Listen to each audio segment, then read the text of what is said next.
Hello, everyone. It's Laurie and Jennie here to talk about the astrology of November 2025. So, before we get started, you can find all the information about the two of us below.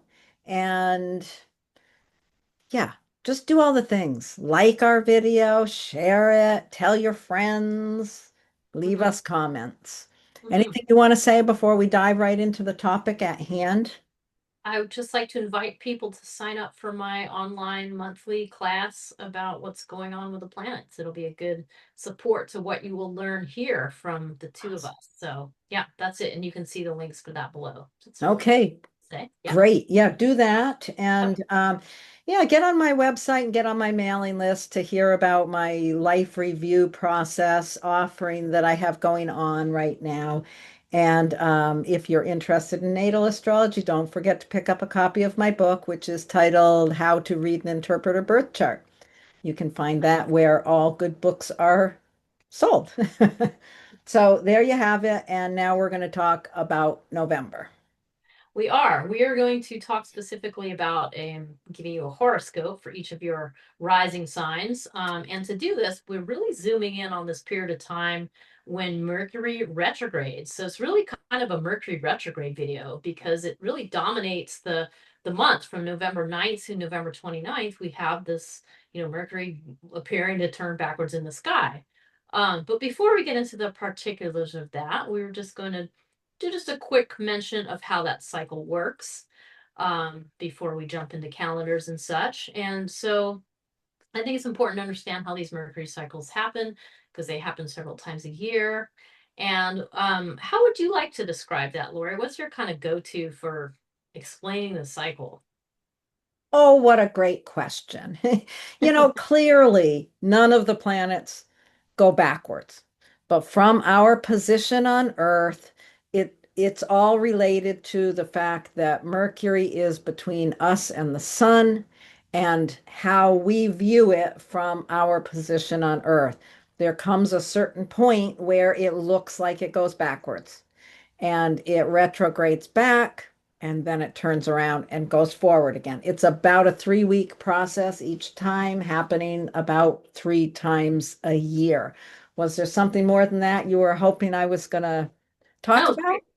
that's a great, summary of it. Just it kind of makes this like S curve, and you'll see that in the individual horoscopes.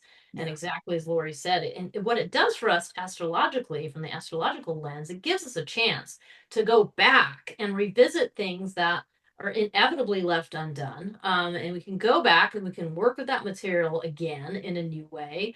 And then we even have a third chance when it passes back through to kind of you know, button things up or prepare to move on to a different topic in our lives or whatever. But they're really these great opportunities to, give yourself a chance to rest, Yeah. to reflect on what you've missed, to do things that you haven't been able to finish. And I don't know, like the only reason that there's really a problem with Mercury retrograde is because we live in a society that expects that we can just put our foots on the gas, our foots, our feet on the gas, and just go and never look back. And that's just not the reality of what it means to be a human being. I So, love Mercury retrograde periods. I really appreciate them because they really do. They give us these regular periods throughout the year where we can stop and slow down and catch up. yeah. There's so much that's you hear so many people talk about, oh my God, it's Mercury retrograde, what a horrible thing that is. But if you really use it for the purpose of slowing down and catching up, and just make sure you don't start new projects during this time. We've all got plenty of things to do without starting something new. Sure do. Yeah, So, I think it'd be interesting too to talk a little bit about this particular Mercury retrograde right. because it's a potent one. I Yeah. mean, first of all, it's in Scorpio and Sagittarius. So, Mercury moves all the way forwards into Sagittarius and it's six Sagittarius. It goes starts going backwards and it goes all the way back to 20 degrees of Scorpio before then, doing its little dance, stationing direct on the 29th of November, and then eventually moving back into Sagittarius, I think on December 11th. So you really have this period of time to go back into Scorpio territory, to go back into the deep emotional territory that Scorpio represents. And in the course of that, Mercury is going to be in contact with five of the outer, all five outer planets: Jupiter, Saturn, Uranus, Neptune, and Pluto. It is going and hitting those points 3 times. It also connects with Mars in that time twice, and has a little hello to Venus, not to mention. And that's why we're focusing on it so much. Yeah, We don't normally focus this much on a Mercury retrograde, but because of its contact with all of these planets, it's like you've been talking about it as weaving, sewing this little path. It's really fascinating to yeah, see how involved it is. And it's our thought processes, it's our mind, it's how we think, what we think about. So there's so much that's being activated in this Mercury retrograde. yeah. And just the exchange from being a Sagittarius, which is like, yay, we're moving forwards in the fire. And then it's like, no, you got to go back into the deeper emotional layers in order to find a greater or brighter or newer sense of joy or understanding or meaning as you move forward. It really allows you to make meaning out of these difficult journeys that Scorpio represents. Yeah. So that's kind of, and I do like that idea of this, like stitching, like it's Yeah. stitching all the outer planets together in 3 times. It's a Yeah. triple stitch. I mean, it's really saying that we are not separate from everything that's going on in our society, everything that's going on our planet. Yeah. I mean, all of the big topics are being woven into this Mercury retrograde. So we are here to hopefully talk about how we can make use of that meaning or use of that Mercury retrograde for each of us. So, Okay. okay. So we're going to start with this little calendar thing here that you've seen in our previous video. The everything in purple is all things Mercury. So yeah, Laurie, do you want to talk about that or? Well, their Mercury goes retrograde on the 9th. And Hmm. then following that, we see how Mars conjuncts Mercury Hmm. the same day as the last quarter moon. And Mm. then we just see all the things that Mercury does. It sextiles Pluto. It re-enters Scorpio on the 18th. So from the 9th through the 17th, it is retrograde in Sagittarius. And Mm. then it dips back into Scorpio, where it opposes Uranus and trines Neptune. And then on the 20th, we've got the new moon in Scorpio, and Mercury retrograde conjuncts the sun right before the sun enters Sagittarius. So they're Cool. trading places here. The sun and Mercury are both in Scorpio for several days, and then the sun goes into Sagittarius. And Yes. then there's also, yeah, on that conjunction, that's the midpoint of the retrograde. Okay, you take it from there. Nice.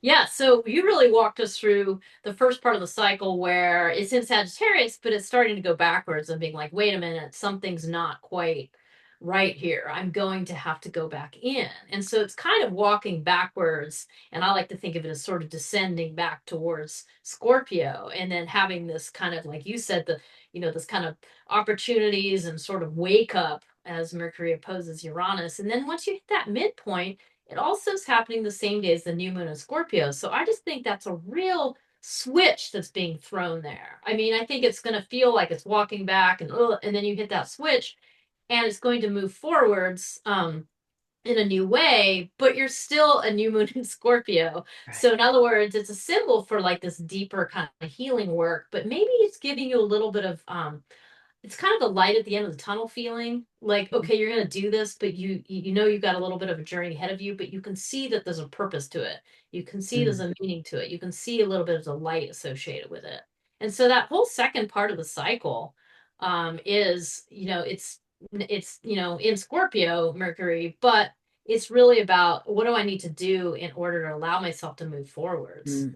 I think it's kind of asking those questions. And then with the sun moving into Sagittarius, it's like, okay, the sun's like, all right, I'm ready to go and forward into this more optimistic light space. And You Mercury, finish up your business here. yeah, yeah, totally. And Mercury is just like, no, you got to get your head around it. Your head is not around it. Right. And so that's kind of what I see. And then it redoes the trine to Saturn and Jupiter. So we have a grand trine that day between those three planets on November 22nd, which is very interesting. Um, I just think of this as such a flow, a free flow of watery energy. So all things water. I mean, this is like literally your hydration. But this is a very healing space. This is a space of taking care. This is a space of being in touch with your feelings, and to recognize that everybody is feeling what's going on, and this is a time to be tender with other people. So I Yeah, think, and to really, yeah, it really is such an important time to honor your feelings and not try to escape them. You know, yeah. you've got to be with how you feel at this Mhm. juncture for sure. And one of the things I love about Mercury and Mercury retrograde is it's your mindset, it's Yeah, your mind, and your mind is eminently trainable. I mean, you get to choose, what do you want to put your mind on? It's not easy. It right. is a challenging work, but it is a very flexible part of our charts and of astrology. So Yeah. it's really, we really encourage you to use that, and as you enter this final week of November, Mercury's going to turn direct on the 29th, but you also have Venus jumping into the fray. Venus now in Scorpio, and on the 26th, it's going to, retread some of those same pathways where Mercury is. And I like that. It brings in a little more of a, okay, we're all in this together. I know who to lean on for support, like who can Mm. help through this. Yeah. It gives a kind of a Venus feeling to some of it as well. So, yeah, that's the period we're focusing on. Yeah. And I just want to remind people we did do a video for November just about the stuff, everything that's going on. This Yeah. video is mainly focused on the horoscopes and on Mercury retrograde, but be sure to watch the previous video.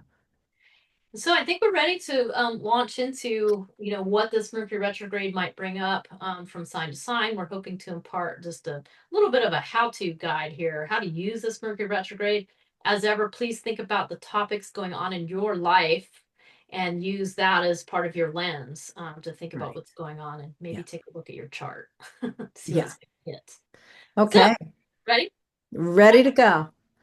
Okay. So for those of you who have Aries rising, let's think first about who you are. You know, you've got Aries rising. This brings in the idea that you show up in the world with a lot of dynamic strength and energy. We can think of people with Aries rising as, the warrior or the survivor, the pioneer. There's a lot of energy that you bring to your life and to the table. Now, at this period of time, where the focus is, the Scorpio focus is your eighth house. So people with Aries rising have so much depth and intensity that they come into the deepest levels of relationships with. The eighth house is really where we navigate those real intense depths in our connections with other people. So, this is where your attention is during this time. However, your mind has gone forward into the ninth house. You're thinking about bigger picture ideas. You're wanting to, I don't know, travel or learn something new. But then when Mercury goes retrograde and goes back into your eighth house, it's like you're sort of stopped and it's like, wait a minute, you forgot something. You forgot something that you need to recollect in your mind's way of thinking around navigating these deep storylines with other people. Possibly there's boundaries that you have let slip because you've been in too much of a hurry to move forward. Maybe you need to go back and revisit boundaries in relationships, revisit some of the places that are possibly hold a lot of intensity and discomfort. You've got some work to do there before you can translate that into the meaning that you're going to bring forward into your worldview, your understanding of the bigger world pictures. There's something more you need to grasp. Mhm. Nice. Yeah, I think that, I mean, that's a pretty good summary of, your probably your best use of using this Mercury retrograde cycle. And it might be as simple as knowing there's a conversation, because Mercury can really refer to our communication, a conversation you need to have with that significant other, or the business partner or somebody like that, that just has to happen. And you might need to think carefully about how you want to do it. Like, don't just jump in. Like, think about what day you want to do it on. Think about, like, allow it to have a little bit of a ritual to it. Yes. Maybe bring, if you're worried about this conversation, maybe bringing that person to a neutral zone. Like, let's not have it at the house, or let's not have it at the office, or, like, bring it into a neutral zone, probably preferably outdoors or something like Mm. that. But those are some things you might want to think about, to for best success, in this period of time, while you're in this Mercury retrograde period, basically. So Right. Yeah. yeah, cool. Good Well, enough. let's move on to Taurus rising. So those of you with Taurus rising, let's start with a little bit about your rising sign. Think about what the meaning of Taurus is to you. Now, Taurus is the fixed earth sign, and there's something about Taurus where he wants to kind of move into the world and, like, keep things together, keep things solid, keep things, immovable, keep things in this specific way. Like, it's not really comfortable with change. So in other words, part of your path as a Taurus rising person has to do with being grounded in your body, making sure you're grounded before you approach situations. Maybe offering that level of solid support to other people is part of your path. I mean, does not like to be ruffled, but it also has a lot to offer in terms of, like, bringing about a sense of equilibrium. So that's just something about your path.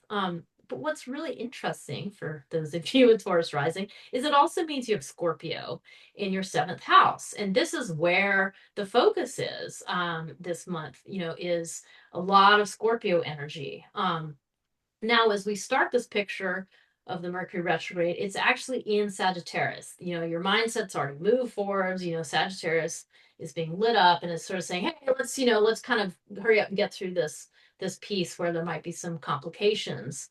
But you are going to have to go back and really dig into what are your motivations when you have problems in your partnership. What kinds of conversations do you need to have that Mm. you've maybe just want to avoid, or maybe it's pretty. I mean, Scorpio brings a lot of intense emotions. Mm. It can bring up those things we don't want to deal with, like jealousy, suspicious feelings, or maybe even shame. Like, that's some of the darker side of it. So it's understandable if Mm. you want to avoid some of that stuff, but it's also where your power is, your vulnerability. You really have an ability to be vulnerable, if in your partnership. So this is a time to dig into that, Mm. to revisit whatever it is that's being on your mind, or the thing that you need to say in your partnership. And it's going to allow you to find a deeper level of bonding, Mm. which is your eighth house. So, I don't know. What do you want to add to that picture, Lori? It's so interesting to look at this and to think about a person with Taurus rising, Scorpio in the seventh house. It's like, with Taurus rising, you kind of show up with this, yeah, this stable simplicity. It's like, here I am, I'm a simple, stable person, and yet my relationships bring in this incredible, intense depth and complexity. Those are the relationships I attract and need to be in. I can't be in relationship with someone simple like I am.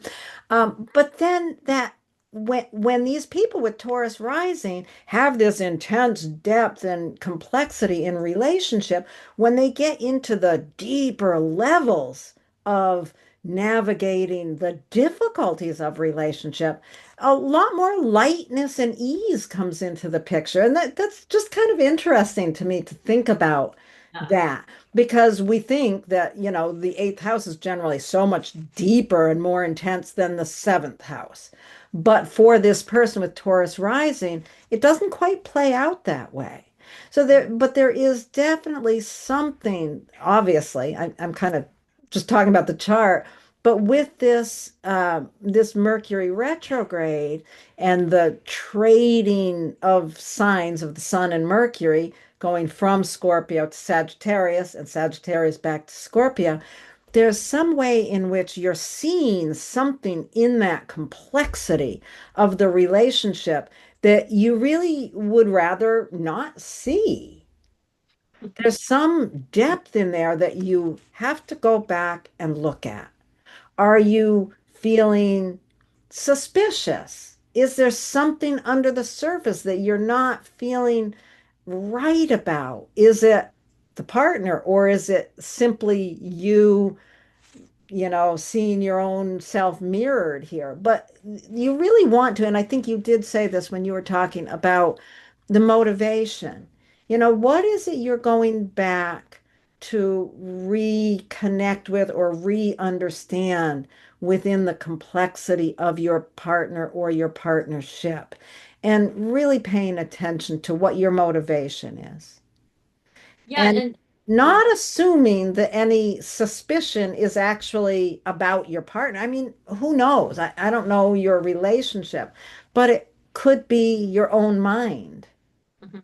I mean, that's, no matter what, I mean, even if there is something going on, right? I mean, we talked about this a little bit. The first step is to getting clear for yourself what's happening and to understand if you are feeling some of those intense feelings, why? yeah, You got to dig into the deeper levels. Is it something from your past? Because all of us we had to live through our past. So there's something like that. And so that's the first step before you go into, okay, well, this is what I'm doing. This is what I'm going to say to my partner right now. Like you've got to look at yourself and your relationship with yeah, yourself first. And I think ultimately the message here is that with this depth comes reward. And I mean, that's what we have Sagittarius in the eighth house, like the yeah. reward of doing facing the deeper components Mhm. within it. Yeah. So, okay, Okay, let's move on. All Gemini. right.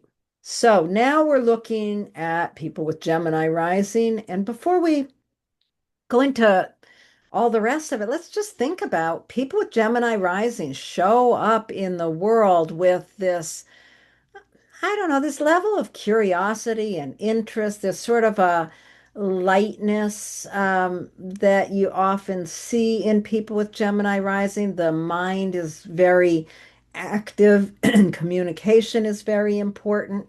And yeah, Mercury is ruled, I mean, excuse me, Gemini is ruled by Mercury. So this Mercury retrograde is very important here to this person. And what we want to look at here is Scorpio is in the sixth house. So for you with Gemini rising, where your attention and focus is your sixth house, your routines. You may show up as a pretty lighthearted, curious, interesting person, kind of the storyteller. But when it comes to the way you manage your day-to-day routines, your lifestyle choices, there's a great depth and intensity in that. You don't approach that area of your own life lightly. How you eat, how you exercise, how you manage your day-to-day routines holds a lot of intensity. And at this time, through November, this is one of the areas this is the area that's being focused on, is really understanding the importance of that depth and intensity. Mercury at the start of November has already raced off into the seventh house, and your mind is thinking about your partnership and what to do and how to manage and how to navigate that partnership. But you're kind of stopped here on a dime when Mercury goes retrograde and moves back into your sixth house back into Scorpio, it's like, wait a minute, I forgot something and I need to re-engage my own importance of my day-to-day routines.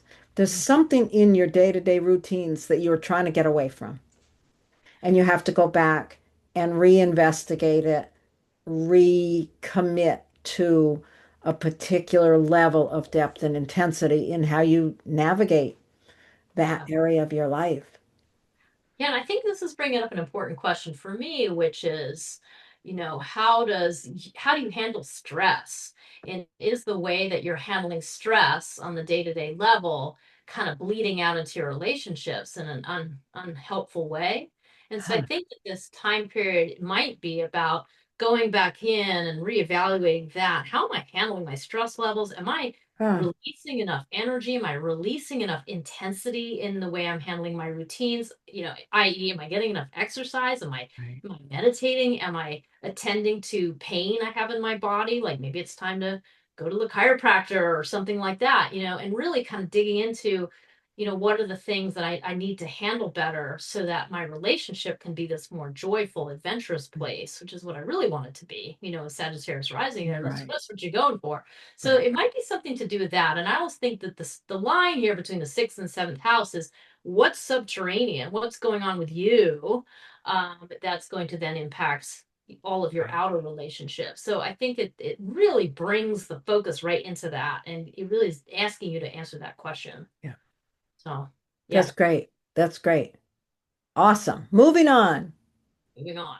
Cancer Right. eyes. That's right. So, for those of you with Cancer rising, let's just get clear about what it might mean to walk around with Cancer rising there. It really means that most people with Cancer rising are walking around with their emotions on their sleeve, visible in some way. Now, that can present a lot of different ways. That can show up as somebody who's very sensitive and aware, but it also can show up as somebody who's extremely defensive because they feel like they have to protect the vulnerability all the time. So there's a story in there. But what I can say for sure is that if you are Cancer rising, your emotions are right there. They are right there in the way that you lead, the way you walk around. It might be that you bond easily with people, or you might also feel like you have to keep people at arm's length because there's so much tenderness. Mm. So think about those topics. Think about how that presents for you. And then turn your attention to the idea that Mercury at the time, at the beginning of this whole little process we're talking about, is in Sagittarius. It's already blasted through your fifth house of creativity and playfulness and so on. And it's now in your sixth house. It's ready to go. It's ready to just kind of incorporate that creative learning into some sort of daily routine. And you're really actually not ready. There's an undone piece here. And so Mercury is going to retrograde and turn back into Scorpio, and it's going to ask you to dig deeper into some of the fifth house topics. And some of those are things like, if you have children, what is motivating you as you care for your children? If you're thinking about the creative projects of the fifth house, what are the deep edges that you really need to just like drop into that creative pursuit so that you can manage your own intensity? It might also bring up questions of like, you got Scorpio here. So what brings you joy? Because the fifth house does have to do with pleasure and joy.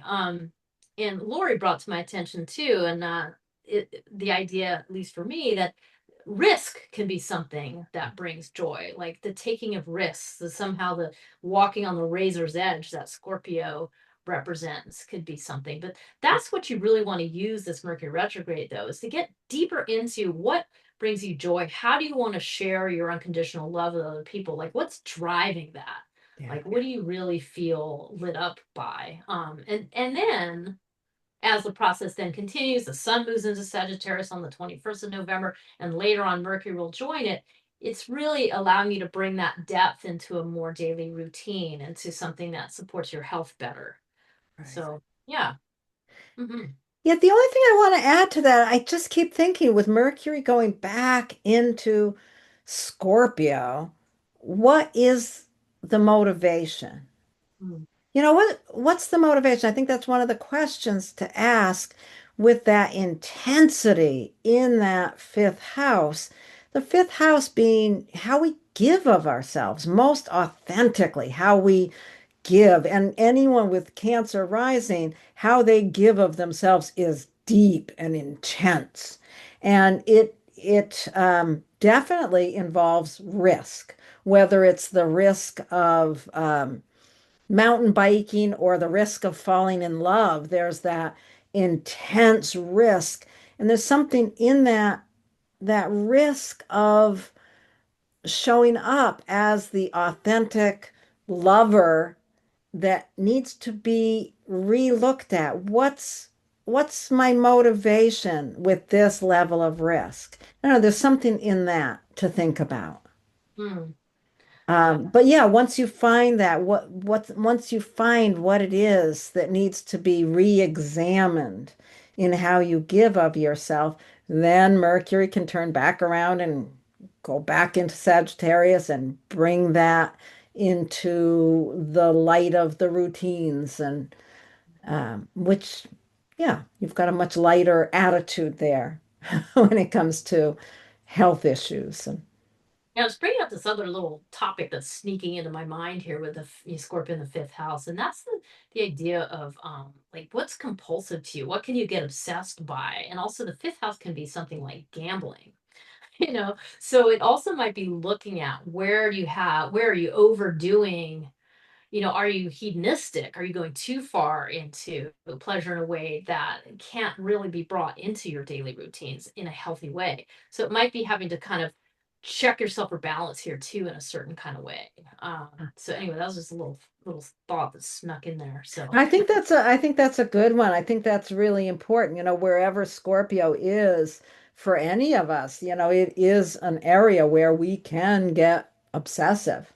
yeah, be super compulsive. So Yeah. yeah. Okay. Well, anyway, hopefully I gave you some clues about how to navigate the this retrograde. And what about for Leo rising? Okay, so if you have Leo rising, first of all, let's just think about Leo rising. Who are you as a Leo rising person? The sun rules your entire chart. You really show up with a lot of brightness and warmth and generosity, and people want to be near you, most likely. That's a pretty shining rising sign, right? So there's just a lot of warmth to the personality with Leo rising. Now, this November season, this month of November, every year, the sun is going through Scorpio, which for you is your fourth house. Now, as we are really focusing in on Mercury's retrograde for this video, we want to think about the fact that as the month begins, the sun is moving through Scorpio, really shining a lot of attention around the area of home and family. But Mercury has already dashed ahead into your fifth house, which suggests that, you're in a hurry to get over the intensity of that fourth house. You want to get creative. You want to move your mind forward into this area that's more playful and fun. But Mercury has another idea, and that is something's been left behind. I need to go back there. I need to see what the deeper story is within the area of home and family that I rushed by too quickly and I didn't take note of.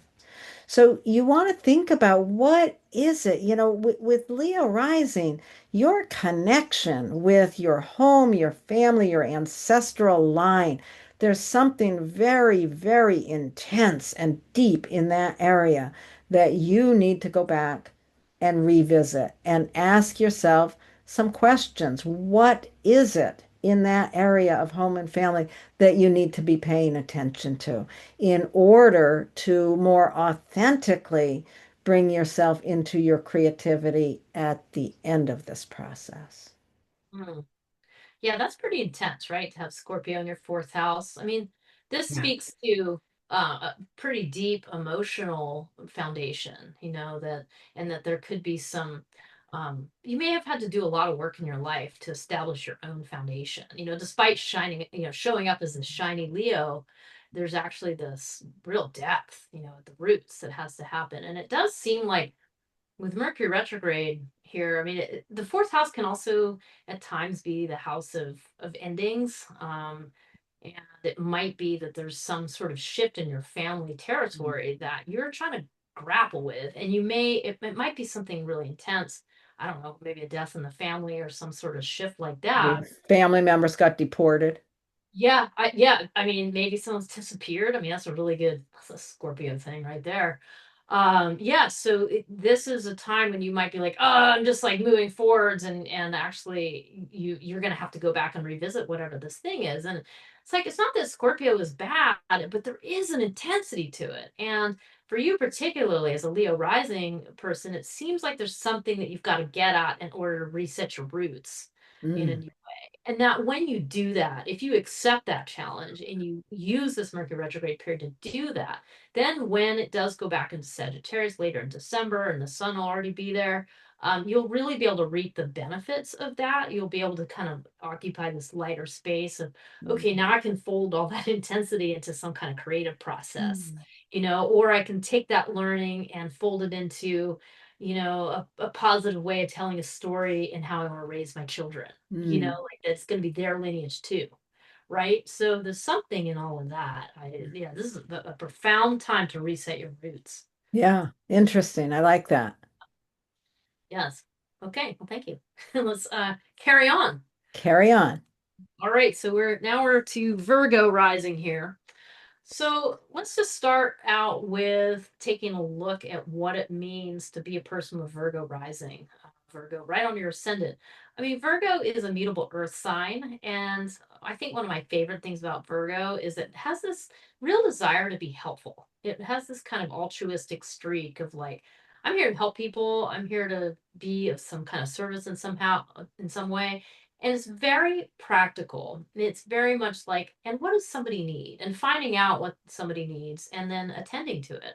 So Mm, that's that kind of like that piece. The other thought, I think you said this earlier, Laura, is just that you're walking around with this real analytical component leading your way. Like you have this kind of desire to analyze and kind of get to like how things work on a kind of nuts and bolts level. So just to paint that picture, start out with those ideas in your mind and understand that this Mercury retrograde period is happening in your third and fourth house.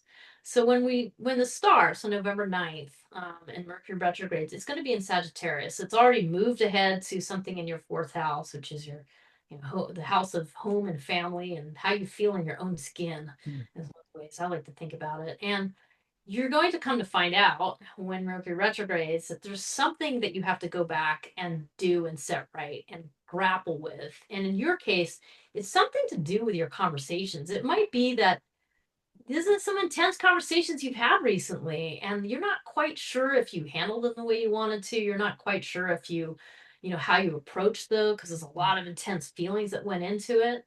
So this is a time to kind of go back and use that Virgo analysis to look at your communication, look at what has motivated some of these really difficult conversations or intense conversations you've had to have, and just really take a look at that and give yourself a chance to reevaluate. I mean, I think that's what this Mercury retrograde period is about. So that then when the sun, shoves off on November 21st into Sagittarius and kind of it's ahead of Mercury now, and then later Mercury will catch back up and move into your fourth house. When that happens and you've taken on this challenge posed by Mercury retrograde, you are just going to feel so much like calmer and happier and joyful in your own skin. mm, I think that's how I'm looking at this mm, Mercury retrograde. mm. So yeah.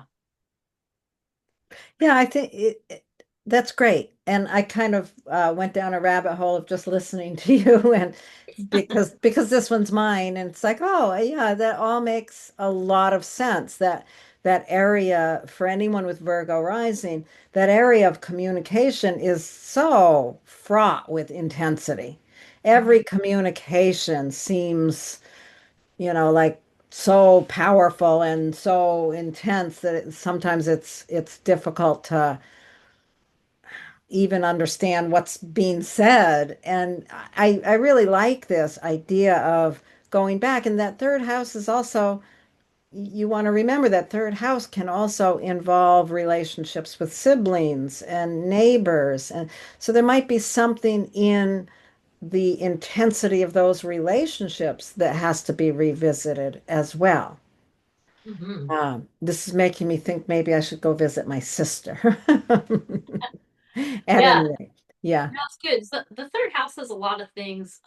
It is how you navigate your immediate environment, but you know, using your voice in a lot of ways. So yeah, it really is how you get through your daily existence, as Yeah. well as being the profound power of your voice. So it's an interesting house, one of my favorite Yeah, houses. and thinking Yeah. also, with Scorpio, like you brought up, just well, the motivation. What's the motivation of your communication? Where can you go down rabbit holes of obsessiveness around your communication? Mm. It's interesting to think about all of those things. But with the retrograde, there's something in that conversation about how you use your voice that you need to go back and revisit. Yeah.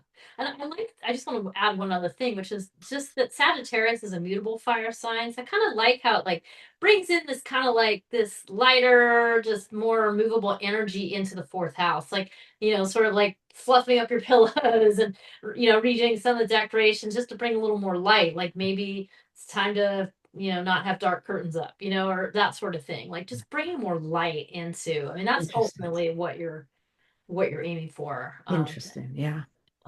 Yeah. Okay. Carry on. Okay. Moving along. Okay, so now we reach Libra rising.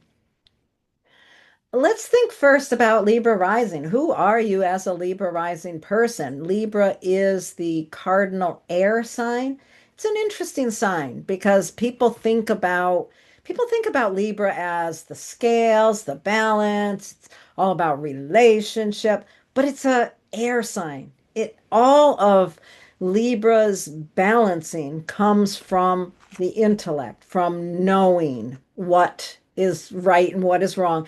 It's a fascinating sign with Libra rising. You kind of are show up as a natural diplomat. You see both sides of things. Hmm. Now, with us talking about November of 2025, we start out this month with the focus on the second house. So people who have Libra rising naturally have this deep, intense relationship to their own resources, their understanding of what money and resources means to them and how it connects to their own valuing of the self. There's a lot of intensity in this area, and this is where a lot of focus is during November. However, Mercury, when we start November, Mercury has already dashed off into your third house.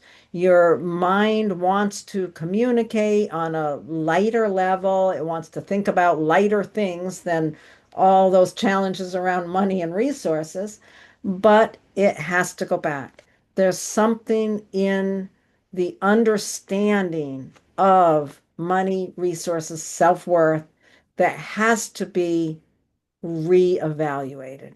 There's some way in which the mind has to go in and think about how, what does it mean to my self-worth that I would spend money this way? Or, whatever it is, there's something in that realm that you really want to look at what your motivations are about how you're using your resources, where you might be a little too controlling in this area.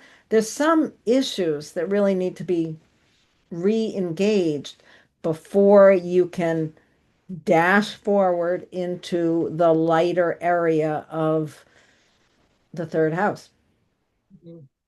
Yeah, there's a lot in here, don't you think? Like for the Libra rising, it's like there's a real depth. It's funny because Libra, out of balance Libra it can be sort of superficial. Like, oh, I'm just gonna kind of dance and I don't really want to do the stuff.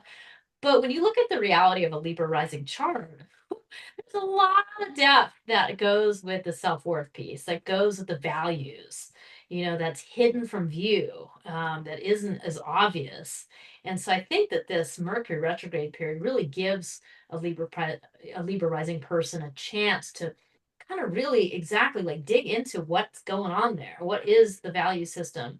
And I love the idea of Mercury transiting Mercury through your chart is symbolizing your ability to observe yourself. So going back Mm, into observe yourself, observe your, maybe your sort of the things that you might want to hide from view, or even obsessive thinking patterns, or perhaps a struggle with real negativity about how one considers mm, oneself. And those are difficult things, but also very profound when you can start changing those. And I think, this one for me is one of those simple things. This is like a somatic experiencing technique, and it sounds really cheesy, but it's really this idea of affirmation. And I like it because Mercury's trying to go back into the third, it's doing all this difficult thing in the second house in Scorpio and then going back into Sagittarius. So it's this idea of what can you bring back? What soothing, self-loving statement can you bring forward mm, to make part of your future patterns and how you think about yourself? mm. And this stuff is very powerful. It sounds, again, it can sound kind of like, yeah, whatever. Like, I'm gonna tell myself I love myself. Okay, whatever. But it really has a very powerful effect. And there's so much more scientific research coming out about this stuff. But that's what this one says to me, is Mm, really take advantage of that, to do that work. What does that look like? And it looks like a daily practice, mm. and I think moving from the second to the third house and thinking about observing the self, and thinking about the joy you can then bring forwards into your communication. Just Right, it's worth it. It's worth doing this work. right, So right. There's some real intense idea that can be excavated, cleaned up, and brought into your voice. I kind of like that. I think that's an interesting way to look at it. yeah, that's a great keyword, excavation, for the Yeah. Scorpion second for this one. Yeah. So anyway, so best of luck with that one. Like, do a little overhaul on your values and how you value yourself, and you're good to go. So Yeah. Okay. Moving on. okay, so Scorpio rising. So, we're doing Scorpio rising. We've got lots of Scorpio going on right now. So, all things Scorpio. So, why don't we just have a little chat about what it means to walk around with this really intense sign on your rising, or on your ascendant? And so, let's just talk about the fact it is a fixed water sign. Water, we're really in the realm of feelings and emotions, and that being a guiding light for a person with Scorpio rising. It also can mean someone who is drawn to intensity, who can handle intensity Mm, and be a really helpful person in times of a lot of, especially emotional crisis. mm, It also speaks to the idea of a person walking around who wants to make change, who wants to mm, transform by everything that they do, and also transform themselves in the process. And it's one of the most mysterious rising signs, one of the hardest ones to read. If you mm, can't get a read on somebody, you may guess that they have Scorpio rising. mm. But anyway, that's just a Or little bit about it. What was that? I was gonna say, or Pisces. Pisces rising are always hard to get a read on. Yeah, it's very elusive. Yeah.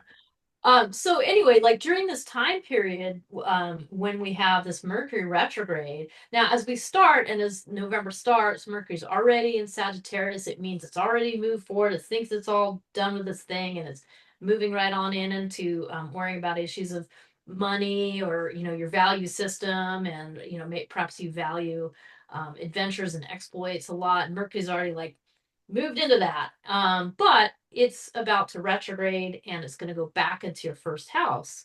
So, what this really suggests is that it's time to embrace that, to go back and dig into this deeper understanding of yourself as a deep person, as a person who has a lot of intensity, as a person who perhaps can get overly wrapped up in things. This can be kind of a compulsive nature to Scorpio, or really seeing that you are here to perhaps be a healer. That could also be part of what you need to dig back into.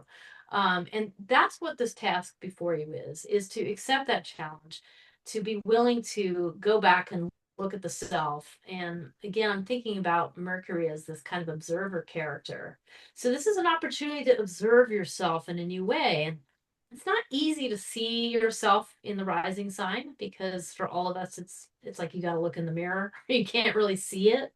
So this is a really great opportunity to dig into that and ask yourself those questions. What is the main thing that motivates you in life?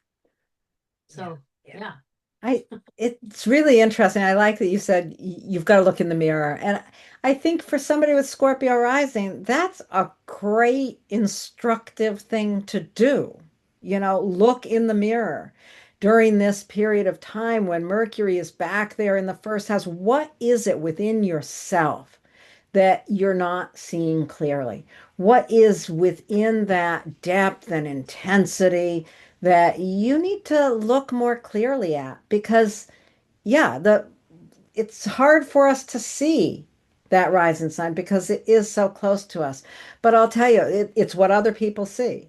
And people with Scorpio rising can show up with such intensity that people can sometimes look away because it's like it's so intense. And if you don't understand that people see that, you don't understand the power that you have. You think about Scorpio rising, some of the archetypes that you think of with Scorpio rising. You mentioned something about being a healer. I think about, you're a natural catalyst for big change. It's you can think of Scorpio rising as the philosopher. No, that's Sagittarius rising. The psychologist maybe, but the catalyst. There's some depth within you that you may be missing. You're not seeing Yeah. it. And if Yeah. you're not seeing it, you're not embracing the empowerment of it. Mhm. So Yeah, I think go that's go probably back, find your own depth. rising signs can be kind of elusive, especially if they're different than your other things. If you have wildly different signs and other things, and you may not have, yeah, I definitely agree, Laurie. Like, I think part of this could be recognizing yourself as a change agent, Yeah, recognizing the power that you have and the power. And that power comes from self-knowledge and of knowledge of your own vulnerabilities, knowledge of your yeah, own of your own emotional content is where that power sits. yeah. So this is a great time to really get clear about those things. Yeah. So Look in the mirror. yeah. All right. Moving on. Moving on. Sagittarius rising. Okay, so for those of you with Sagittarius rising, first of all, let's think about Sagittarius. Who are you with Sagittarius rising? Sagittarius is the mutable fire sign. It's really, there's a playful element to Sagittarius. I think of it as the explorer, the traveler, the student. It's like there's always this sense of wanting to explore and experience more and more and reach these higher levels of understanding. So, that's kind of how you show up in the world. And here we are in November. Mercury has already moved into Sagittarius. So you are ready to go. You're ready to take a road trip. You're ready to just, kind of express yourself in these big, expansive ways. And yet, we're in Scorpio season. Scorpio is your 12th house with Sagittarius rising. Scorpio holds your 12th house. So there's a lot of focus there behind your personality, your unconscious nature, the hidden parts of you hold an incredible amount of depth and intensity. And that's really where the focus is. You want to follow Mercury because it's the easier path right now and it resonates with you in a more direct way. But Mercury goes retrograde and is going to go back into that 12th house. So there's something that you've been either avoiding or just not paying attention to over the past whatever weeks, something deep within your unconscious understanding that you may have gotten a glimmer of, but just didn't pay appropriate attention to. This period of time with Mercury retrograde is really pushing you back into those depths of your own unconscious mind and asking you to find what it is you left behind. What is that nugget of deep truth about something internal, very deeply internal, that you need to excavate and find and work with in order to really show up with the relief of Sagittarius when it's time for Mercury to come back and the sun, etc. Yeah, I think the other thing that really catches my eye about this is again one of the ones where you're crossing the horizon line. Yes. And of course, it depends exactly where your own Yeah. ascendant is, the degree in Sagittarius. But archetypally, we can think about this as like it's crossing back over between the deeply personal, which is the first through the sixth house, and then, and then collective pieces, which is certainly the 12th house. So there is this like crossover of like maybe trying to locate what is your mission amongst the collective, what is your purpose in this busy, complicated world, what Mhm. is it that you are here to shine a light about? And some of this work might be around really, and this sounds a cliche, but really trusting the process Mhm. of, what is your deeper role here? So this takes you into what are your spiritual beliefs or ideals? What is your spirituality? How do you grapple with the collective? How do you get clear about the idea that we're, sort of this little round planet amidst this, unknowable cosmos? I mean, it really kind of knits together the very personal who am I with against this very enormous backdrop. So there's something in all that. And that's where kind of spirituality, the meaning of life, and that's very Sagittarian, like the meaning, bringing the meaning forwards. And it Right. might be bringing the meaning of your own struggles, your own suffering, your own intense things that have happened that have caused you to suffer, because that's the 12th house. Yeah.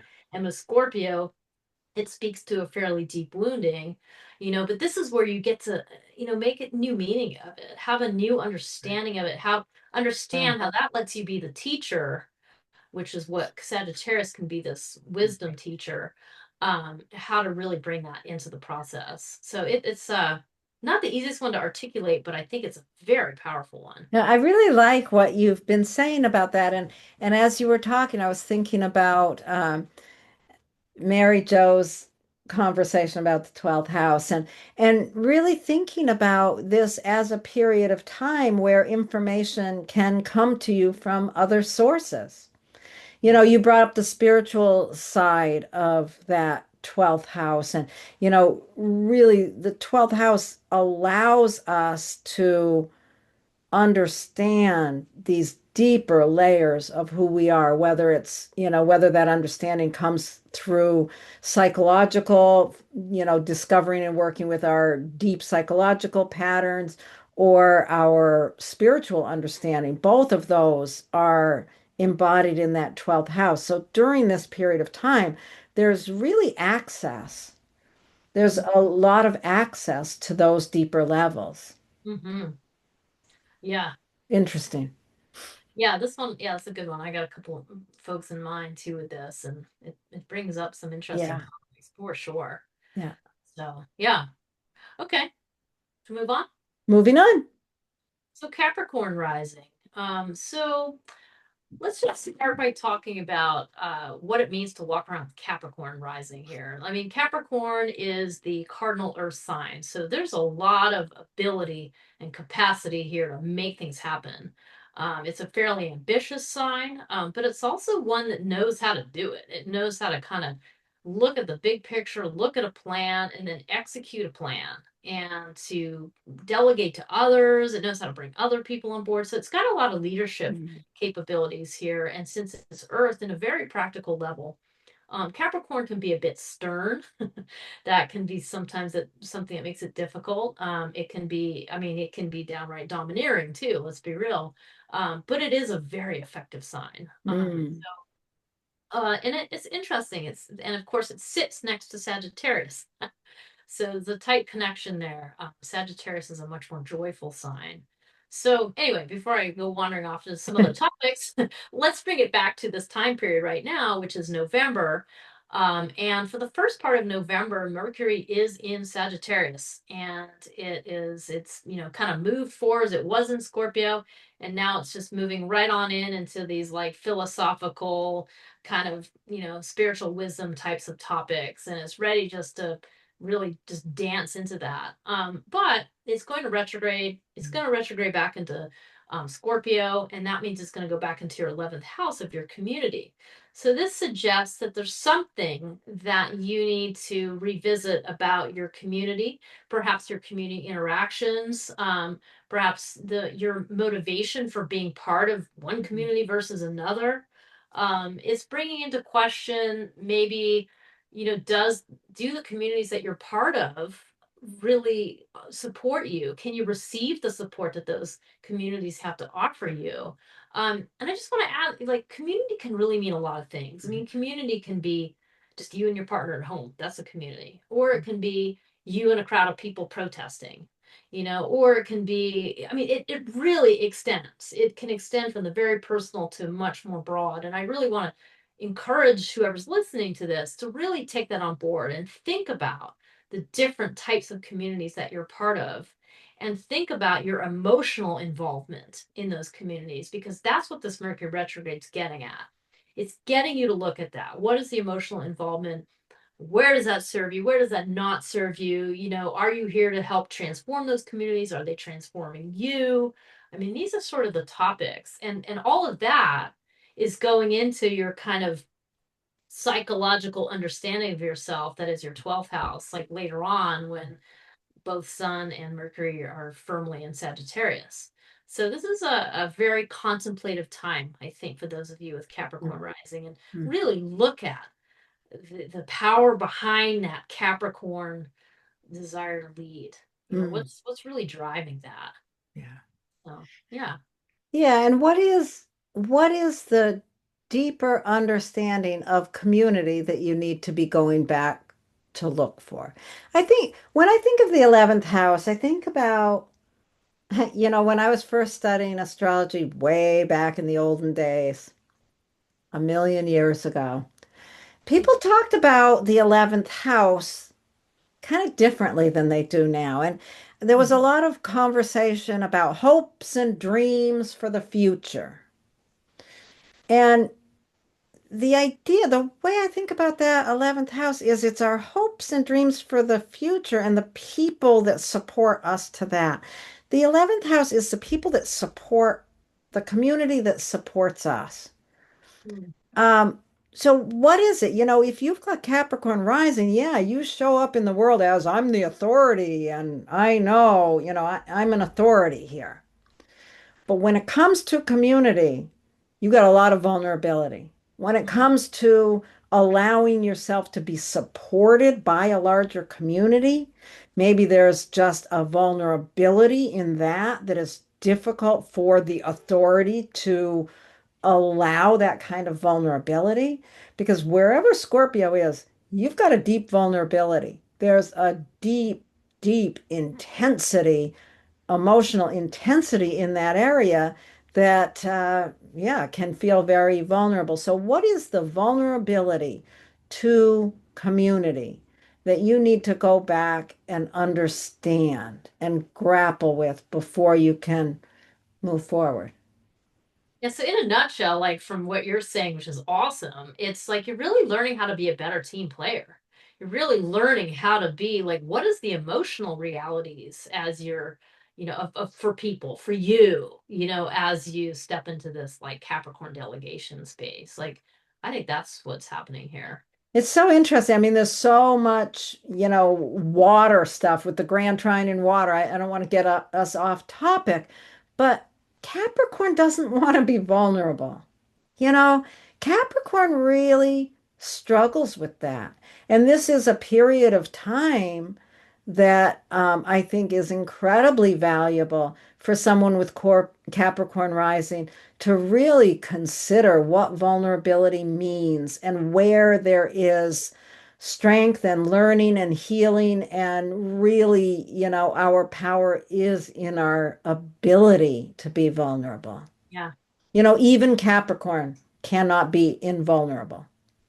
Well, it kind of brings to me, without again not going too far down this topic, but Capricorn rising's got Cancer on the seventh I house. know. That's like it's so vulnerable when it comes to Yeah. these one-on-one connections. So maybe this is the message is um to embrace that on a deeper level, to allow that, Yeah. to step into that Yeah. vulnerability because it's what makes you it's what steers you into the most positive Yeah. manifestation Yeah. of Capricorn, which is integrity and Right. strategy, mastery, Yeah, self. you cannot be in integrity without also being vulnerable. And I think, yeah, that's a really good way for people with Capricorn rising to think about this period of time is, okay, how do I allow myself to be supported by a larger community? How do I allow that and go back and look at what community means to you, where you skipped a step and weren't did not allow yourself to be vulnerable. Go back and find that step and you'll move forward in a much stronger way. Yeah, and I think that's the meaning of the Sagittarius and 12 too. The bring into the joy into that let that in too. So It's fascinating. yeah, that's an interesting one. Hmm. Okay, so Aquarius rising. Okay, so for those of you with Aquarius rising, first of all, let's think about this. Who are you with Aquarius rising? What does this tell us about who you are? Well, Aquarius is the fixed air sign. It's a very serious sign. It is, along with Capricorn, the traditional ruler is Saturn. So it's a very serious sign. And I think that's something people sometimes forget. But Aquarius, we can think of it as the most humanitarian sign too. If you think about archetypes, you would think about things like the revolutionary and the humanitarian and I don't know, there's many, but that's what comes to mind at the moment. But you really do show up as someone who's highly intellectual and wants to make big changes for all of humanity. It's a very, it's a humanitarian sign. So for November, what we're looking at is the focus of November, for the most part, is Scorpio, which is your 10th house. So, you're sort of very humanitarianly focused in your personality. And yeah, when it comes to your career, this is a very personal career. You're very, you show up in terms of your social reputation and your career with a lot of very deep vulnerability and intensity. It's a very important area of your life. And when we start the month of November, Mercury itself has already entered the 11th house. It's already entered Sagittarius. It's gone through Scorpio. Your mind and attention have been on that area of career reputation, but it's done with that. It thinks it's done with that, at least momentarily, and it's going into your 11th house. It's like, oh, we're gonna create community. We're gonna work in this area of community, but then it goes retrograde. It's like something's missing, something I have to go back into that area, that very vulnerable intensity of my career and find what I left behind. What communication did I not engage in because I felt too vulnerable to um, face the reality of what was going on in that area? There's something that needs to be re-engaged, something that you need to bring your mind back to that's very social, very public, um, involved in how the world sees you. Yeah. I know it's interesting. I was thinking about just having Aquarius as a rising sign. it's very cerebral and intellectual, but it's also concerned with, sort of unifying through ideas, like building alliances on a bigger, it really is looking at a collective. It's not a very personal sign. Mm.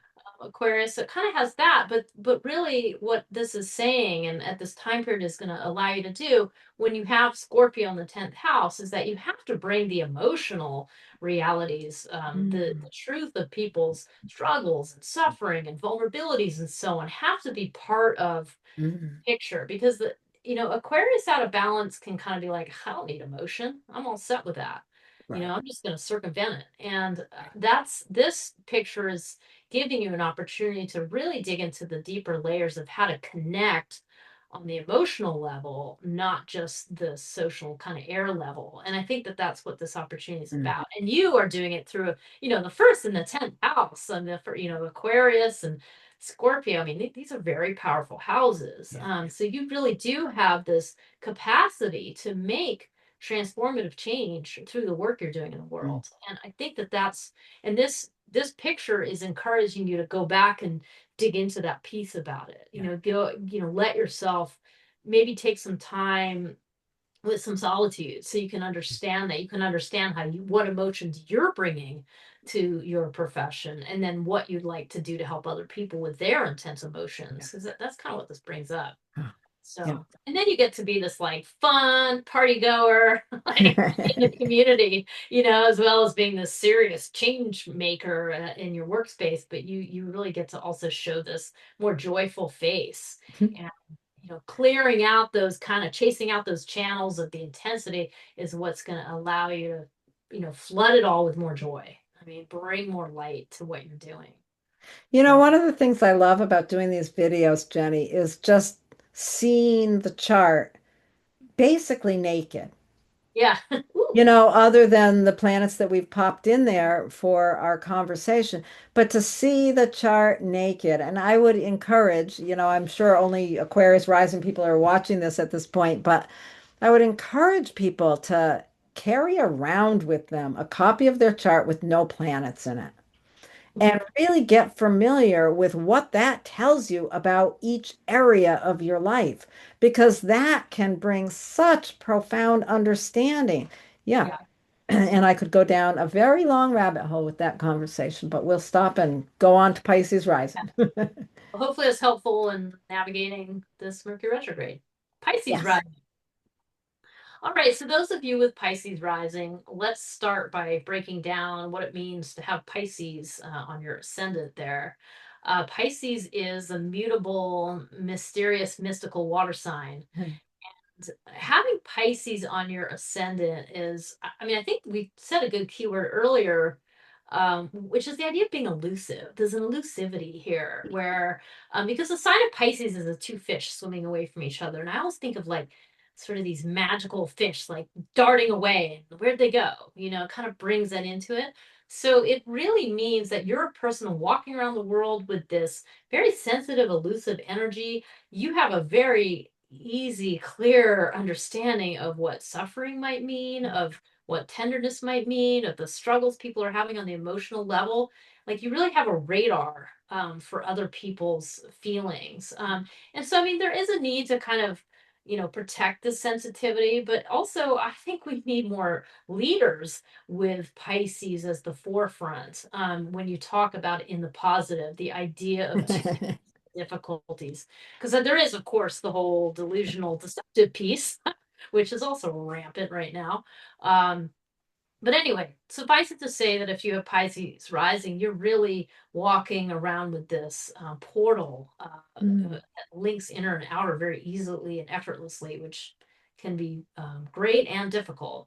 And during this period of time we're talking about, Mercury has already moved into Sagittarius before we even got into November. So Mercury's like, yay, we're moving into the career. Like, let's do Sagittarius, bright, shiny Sagittarius things in the career space. Like, let's explore and, be optimistic.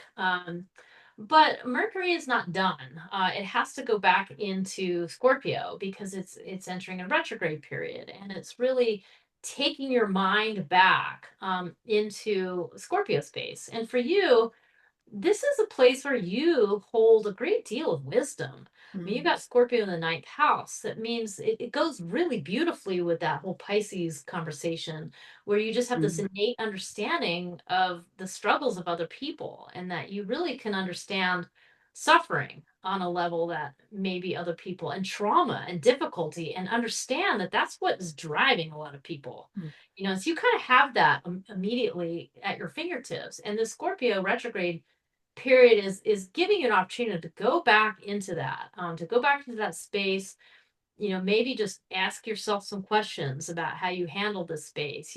Notice if there's places where you're overdoing it. Maybe you have some sort of obsessive ideas about the way the world's supposed to be. mm, Or maybe you're just not cognizant of the real depth that you have here. So in either case, that's what this mm. Mercury retrograde period is asking. And then the sun is going to move on into Sagittarius ahead of Mercury, and Mercury will follow at some point. And when that happens, you will be ready to take that new understanding and really shine a light in your public 10th house. Yeah. So yeah. It's interesting having, yeah, being so sensitized with that Pisces rising. There's such a sensitivity about the person, and with Scorpio in the ninth, if you think about the ninth house as, yeah, our understanding of the world, our understanding through experience. We gain our understanding of the wider world through the experiences that we have. And you think about the ninth house, the experiences involved are around education, around travel, around grasping understanding of other cultures. You can even think of the ninth house as what we learn from politics or religion, not spirituality, but religion. All of those, all of those experiences we have in those realms is what creates our worldview. And for you, with that, it's like that sensitivity to all of the world is what allows that understanding of the bigger world to be so intense and so deep. Mm. And there's something in that understanding that you need to go back to. And what does that mean? Maybe there's an exploration of traveling or education that you need to go back and regather a plan or a purpose. Possibly there's a study that you thought about taking on, but thought, oh, that's just too much. It's too difficult. So I'm going to just keep plowing forward. But Mercury's like, no, you've got to go back and revisit that. Maybe you have to do some traveling to get more depth to bring to your understanding. There's something more in that area of your deep understanding that you tried to skip a step on. Yeah, it's like, I mean, it's really just that you have to deal with something intense about your own emotional makeup, some old Yeah. Yeah. trauma or some wounding or that Scorpio represents. I mean, and that you can't extract you can't separate it. You can't say, well, my emotions have nothing to do with my worldview. Like they're Right. deeply linked. And so, Yeah. you're having to kind of, but you also have an understanding of how other people's wounding and trauma drives their mentality and drives their actions. And there's a lot of very unhealed people walking around that have been through some intense things. And as a Pisces rising person, like you just You you keep that. un yeah, you understand that. Yeah, Yeah. So, absolutely. and that's part of what you have to share with other people. So Yeah. anyway, yeah. Well, Okay. anything else? I think we'll stop sharing there. Look at that. We did it. We talked about all 12 rising signs. That was wonderful. So thank you, Jenny. And any last minute pearls of wisdom? No, thank you, Laurie. And thanks Okay. everybody for watching. And please make some comments about yours. Yes. All right. Thank you. Bye-bye. Bye.